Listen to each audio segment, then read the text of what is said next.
Hi ಎಲ್ಲರಿಗೂ ನಮಸ್ತೆ. ನಾನು ನಿಮ್ಮ ಆಶಾ ಚಂದ್ರಭಟ್. ಆಶಾಸ್ ನಳ ಪಾಕಕ್ಕೆ ನಿಮಗೆಲ್ಲರಿಗೂ ಸ್ವಾಗತ. ಇವತ್ತು ನಾವು ಅಷ್ಟಮಿಯ ಸ್ಪೆಷಲ್ ಆದಂತಹ ಮೂಡೆ ಇಡ್ಲಿ ಹೇಗೆ ಮಾಡೋದು ಅಂತ ಹೇಳಿಕೊಂಡು ತೋರಿಸ್ಕೊಡ್ತಾ ಇದ್ದೇವೆ. ಬನ್ನಿ ಸ್ನೇಹಿತರೆ, ಈಗ ಮೂಡೆ ಇಡ್ಲಿ ಹೇಗೆ ಮಾಡೋದು ಅಂತೇಳಿ ನೋಡುವ.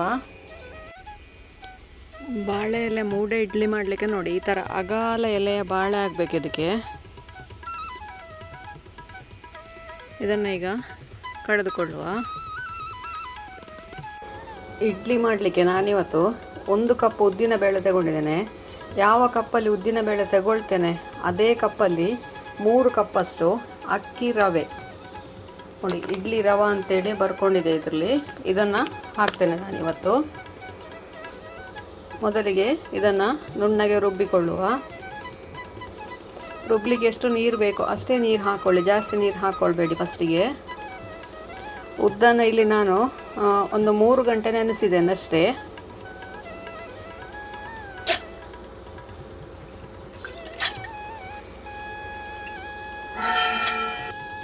ರುಬ್ಲಿಕ್ಕೆ ಎಷ್ಟು ಬೇಕು ಅಷ್ಟೇ ನೀರು ಹಾಕ್ಕೊಂಡಿದ್ದೇನೆ. ಈಗ 1 ಟೀ ಸ್ಪೂನ್ ಅಷ್ಟು ಉಪ್ಪು ಹಾಕ್ಕೊಳ್ತೇನೆ. ಯಾವ ಕಪ್ಪಲ್ಲಿ ಉದ್ದು ಹಾಕಿದ್ದೀರಿ ಅದೇ ಕಪ್ಪಲ್ಲಿ 3 ಕಪ್ಪಷ್ಟು ಅಕ್ಕಿ ರವೆ ಹಾಕ್ಕೊಳ್ತಾ ಇದ್ದೇನೆ. ಹುರಿಲಿಲ್ಲ.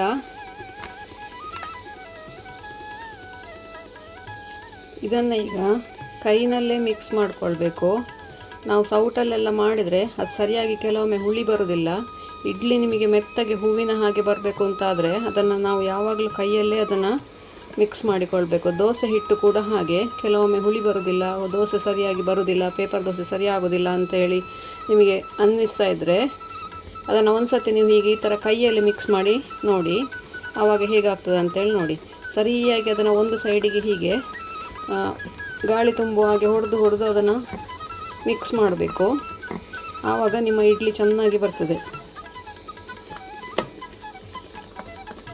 1-2 ನಿಮಿಷ ಹೀಗೆ ಮಾಡೋದ್ರಿಂದ ನಮ್ಮ ಕೈಯ ಬಿಸಿ ಇರ್ತದಲ್ಲ, ಈ ಬಿಸಿಗೆ ಉದ್ದು ಚೆನ್ನಾಗಿ ಹುಳಿ ಬರ್ತದೆ. ಇದೀಗ ಒಂದು ಸ್ವಲ್ಪ ಗಟ್ಟಿ ಆಯಿತು.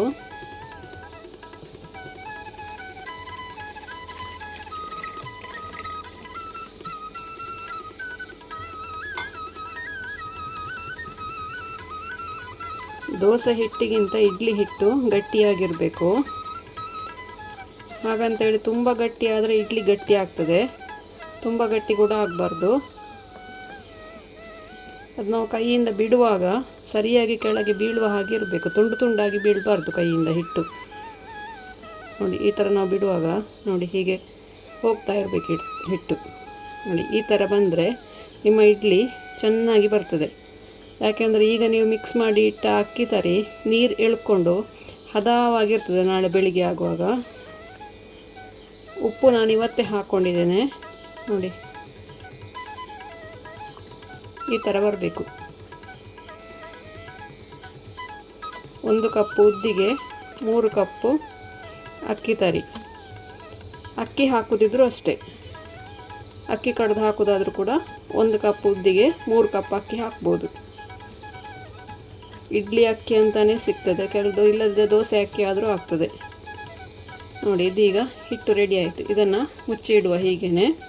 ನಾಳೆ ಬೆಳಿಗ್ಗೆ ಇಡ್ಲಿ ಮಾಡುವ.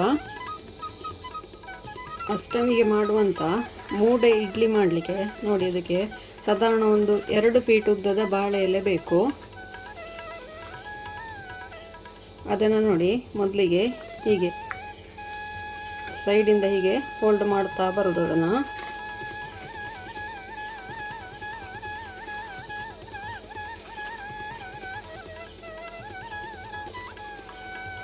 ನೋಡಿ, ಈ ಥರ 2 ಫೋಲ್ಡ್ ಆದರೂ ಬರಬೇಕಿದು.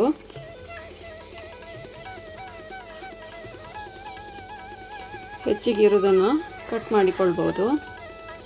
ನೋಡಿ, ಇಷ್ಟಕ್ಕೆ ನೋಡಿ ಈ ಥರ. ಇನ್ನು ಇದನ್ನು ಈ ಕಡೆಯ ಸೈಡ್ ಇದೆಯಲ್ಲ, ಇದನ್ನು ಹೀಗೆ ಮುದ್ದೆ ಮಾಡಿಕೊಂಡು ಹೀಗೆ ಬಾಳೆಯನ್ನು ಬಾಡಿಸ್ಕೊಂಡಿರಬೇಕು, ಇಲ್ಲದಿದ್ದರೆ ಇದು ಹರಿದೋಗ್ತದೆ. ನೋಡಿ, ಬಾಳೆಯಿಂದನೇ ಎಬ್ಬಿಸಿದ ಒಂದು ಹಗ್ಗ, ಇದರಿಂದ ಇದನ್ನು ಟೈಟಾಗಿ ಹೀಗೆ ಕಟ್ಟಿಕೊಳ್ಬೇಕು ಈ ಥರ. ಇದನ್ನು ನಾವು ಕಡೆ ಕೊಡಿ ಎರಡೂ ತುದಿಯನ್ನು ಕೂಡ ಕಟ್ಟಿ ಮಾಡುವಂತಹದ್ದು ಮೂಡೆ ಇಡ್ಲಿ ಅಂದರೆ. ನೋಡಿ ಈ ಥರ ರೆಡಿ ಮಾಡಿ ಇಟ್ಕೊಳ್ಬೇಕು. ಇದರ ಒಳಗೆ ಇನ್ನು ಇಡ್ಲಿ ಹಿಟ್ಟು ಹಾಕಿ ನಾಳೆ ಈಗ ಇದನ್ನು ತುದಿಯನ್ನು ಕೂಡ ಕಟ್ಟಲಿಕ್ಕುಂಟು. ಈ ಥರ ಬೇಯಲಿಕ್ಕೆ ಇಡುವುದು ಇದನ್ನು. ಇದಕ್ಕೆ ಮೂಡೆ ಇಡ್ಲಿ ಅಂತ ಹೇಳ್ತೇವೆ. ಇದು ನಾವು ಅಷ್ಟಮಿಗೆ ಮಾಡುವಂಥದ್ದು. ಇನ್ನೊಂದು ಕಟ್ಟಿ ತೋರಿಸ್ತೇನೆ ನೋಡಿ. ಮೊದಲಿಗೆ ಬಾಳೆಯನ್ನು ಬಾಡಿಸ್ಕೊಂಡು ಚೆನ್ನಾಗಿ ಒರೆಸಿಕೊಳ್ಬೇಕು. ಆಮೇಲೆ ನೋಡಿ ಇಷ್ಟು ಕೈ ಇಷ್ಟಾಗಲ್ಲ ಬರುವಷ್ಟು ಹೀಗೆ ಫೋಲ್ಡ್ ಮಾಡ್ತಾ ಹೋಗಿ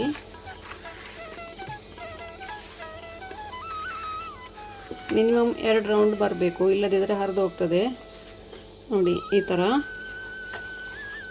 ಜಾಸ್ತಿ ಇದ್ದರೂ ತೊಂದರೆ ಏನಿಲ್ಲ.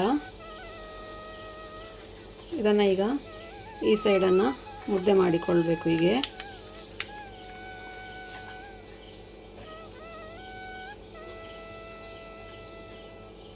ಬಾಳೆಯದ್ದೇ ನಾರಿನಿಂದ ಅದನ್ನ ಹೀಗೆ ಕಟ್ಟಿಕೊಂಡ್ರೆ ಆಯಿತು ಟೈಟಾಗಿ. ಎಷ್ಟು ಟೈಟ್ ಆಗ್ತದೆ ಅಷ್ಟು ಟೈಟ್ ಕಟ್ಟಿಕೊಳ್ಬೇಕು.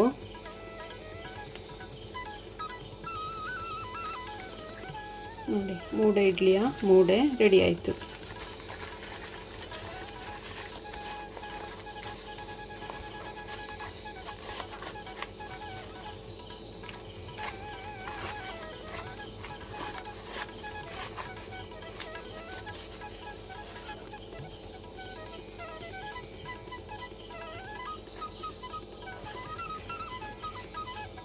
ಈ ಥರ ಎಲ್ಲವನ್ನು ಕೂಡ ಮಾಡಿಟ್ಕೊಂಡ್ರೆ ಆಯಿತು.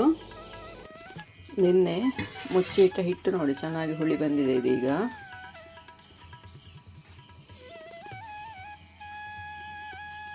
ನೋಡಿ ಇದನ್ನು ಇನ್ನೀಗ ಜಾಸ್ತಿ ಮಿಕ್ಸ್ ಮಾಡಬಾರ್ದು, ಒಂದೇ ಒಂದು ಸತಿ ಅದನ್ನು ಮಿಕ್ಸ್ ಮಾಡಿಕೊಳ್ಬೇಕು.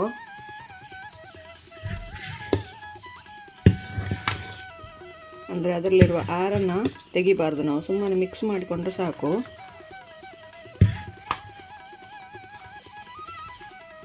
ನೋಡಿ ಇದೀಗ ಹಿಟ್ಟು ರೆಡಿ ಆಯಿತು.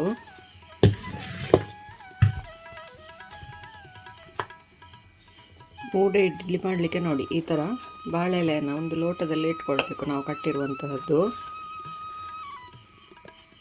ಇದಕ್ಕೆ ಈಗ 2 ಸೌಟು ಹಿಟ್ಟು, 2 ಅಥವಾ 3, ನಿಮ್ಮ ಬಾಳೆಯ ಕೊಟ್ಟೆ ಎಷ್ಟು ದೊಡ್ಡ ಇದೆ ಅಷ್ಟು ದೊಡ್ಡದು.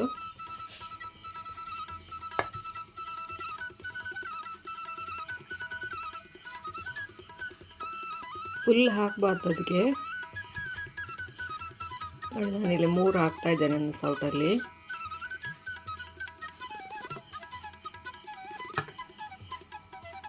ನೋಡಿ ಇದರಲ್ಲಿ ಅರ್ಧದಷ್ಟು ಇದನ್ನು ಮೇಲಿಂದ ಕೂಡ, ಕೆಳಗಿಂದ ನಾವು ನಿನ್ನೆ ಹೇಗೆ ಕಟ್ಟಿದ್ದೇವೆ ಅದೇ ಥರ ಮೇಲಿಂದ ಕೂಡ ಬಾಳೆಯ ದಂಡು ಅಥವಾ ಬೇರೆ ಏನಾದರೂ ಹಗ್ಗದಿಂದ ಆದರೂ ಕೂಡ ನೂಲಿನಿಂದ ಆದರೂ ತೊಂದರೆ ಇಲ್ಲ.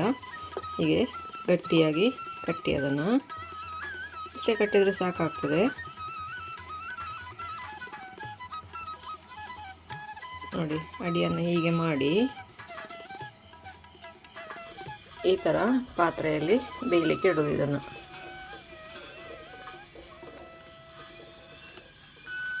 ನೋಡಿ ಈ ಥರ ಎಲ್ಲವನ್ನು ಕೂಡ ಇದೇ ಥರ ಮಾಡಿಕೊಳ್ಳುವ. ಈ ಥರ ಮುಚ್ಚಳ ಮುಚ್ಚಿ ಅರ್ಧ ಗಂಟೆ ಇದನ್ನು ಬೇಯಿಸ್ಕೊಳ್ಬೇಕು. ಇಡ್ಲಿಯ ಸಾಂಬಾರು ಮಾಡಲಿಕ್ಕೆ ಮೊದಲಿಗೆ ಇಲ್ಲಿ 1 ಕಪ್ಪಷ್ಟು ತೊಗರಿಬೇಳೆ ಬೇಯಲಿಕ್ಕೆ ಹಾಕಿದ್ದೇನೆ. ಇದನ್ನೊಂದು 2-3 ವಿಸಿಲ್ ಕೂಗಿಸ್ಕೊಳ್ಳುವ ಮೊದಲಿಗೆ. ತೊಗರಿಬೇಳೆ ನೋಡಿ ಈಗ ಅರ್ಧದಷ್ಟು ಬೆಂದಿದೆ.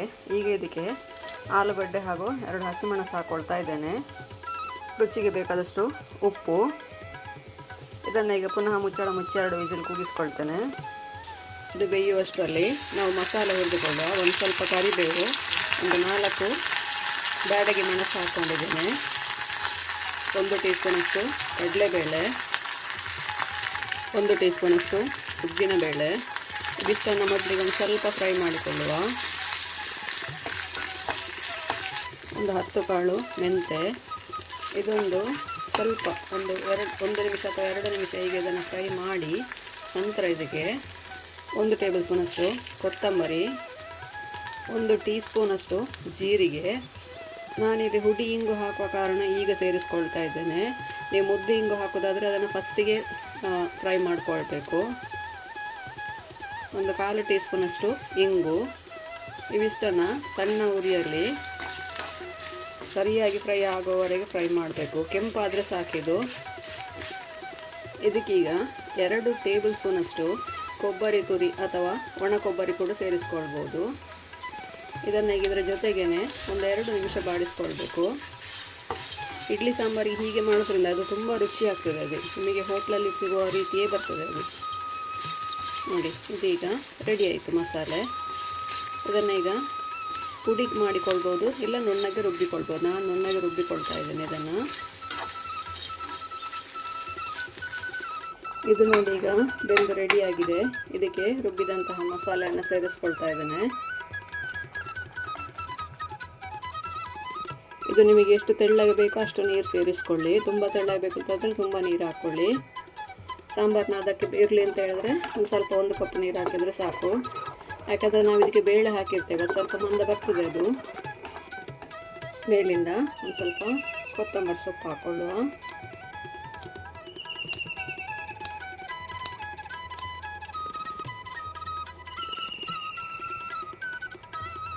ಸ್ವಲ್ಪ ಹುಣಸೆ ಹಣ್ಣಿನ ರಸ ಹಾಗೂ ಒಂಚೂರು ಬೆಲ್ಲ ಹಾಕ್ಕೊಂಡಿದ್ದೇನೆ ನಾನು ಇದಕ್ಕೆ. ಒಂದು ಒಗ್ಗರಣೆ. ಇಡ್ಲಿಯ ಸಾಂಬಾರು ರೆಡಿ ಆಯಿತು. ನಮ್ಮ ಮೂಡೆ ಇಡ್ಲಿ ಬೆಂದು ರೆಡಿಯಾಗಿದೆ. ಇದನ್ನು ಈಗ ಒಂದನ್ನು ಓಪನ್ ಮಾಡಿ ತೋರಿಸ್ತೇನೆ. ಈ ಥರ ತುದಿ ಭಾಗ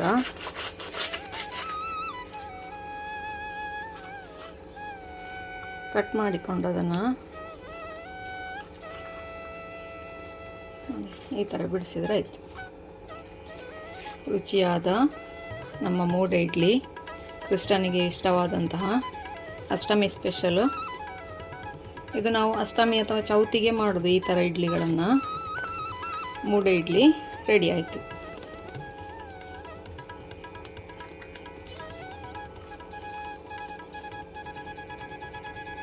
ನೋಡಿ ಹೇಗೆ ಸಾಫ್ಟಾಗಿ ಬಂದಿದೆ ಅಂತೇಳಿ. ಇದರ ಜೊತೆಗೇ ಸಾಂಬಾರು ಹಾಗೂ